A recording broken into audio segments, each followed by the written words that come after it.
Hello and welcome to the presentation of our work about the role of social presence for AR cooperation. This work is a joint work of our research group Human-Centered Information Systems at Kahrl University of Technology, and my name is Niklas Osmers.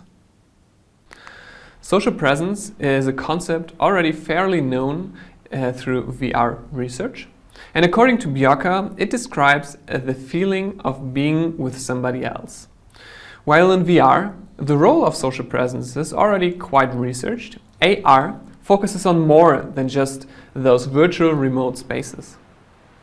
When looking into the literature about social presence and AR cooperation, some think that it is a predictor of cooperation quality, while others see no relation between them at all.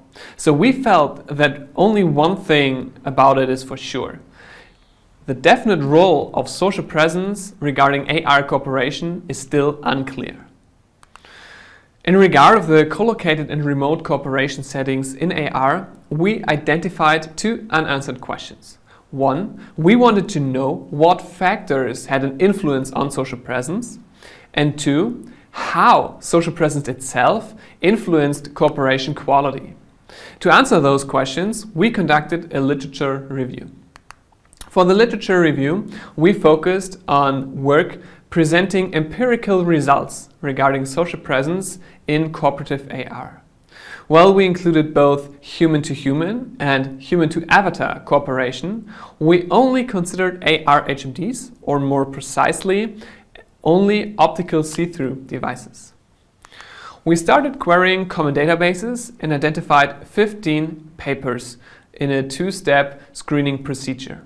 Afterwards, we included an additional papers through backtracking, did some final reviewing, and resulted in a total of 19 papers, entailing a total of 23 different user studies with varying group sizes and cooperation settings. Throughout these studies, we observed a few interesting coherences. Regarding factors influencing social presence, we noticed that drawing cues may actually be superior to other awareness cues like pointing, virtual hands, gaze representations, and others. However, we also observed some kind of threshold that is reached when stacking multiple awareness cues on top of each other.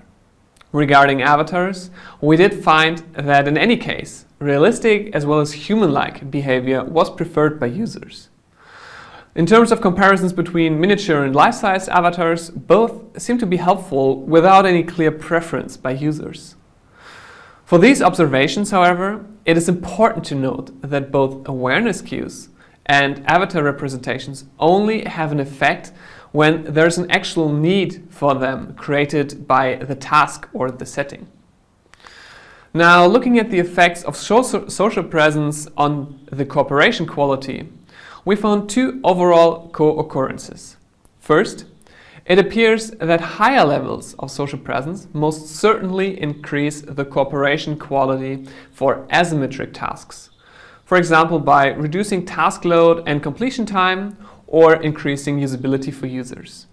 Second, more social presence in any case seem to also positively affect the attitude and preference of users towards said tools. So, to conclude, we can adhere that the type of task, realistic avatar cues, and relevant awareness cues, like drawing cues I just mentioned earlier, have a positive impact on social presence. Social presence itself, then again, has a positive impact on cooperation quality through user preferences and, in case of asymmetric settings, other additional factors, as I mentioned. Now, what do we take home from this? Social presence seems to be no predictor for cooperation quality overall, but it most definitely predicts the preferences of users. However, further research is needed to affirm our findings. Especially measurements beyond self-reported data and an analysis of causal interdependencies should be investigated. So far, so good. My name is Niklas Osmers. Thank you very much for listening, and if you want to find out more about the paper, just follow the QR code.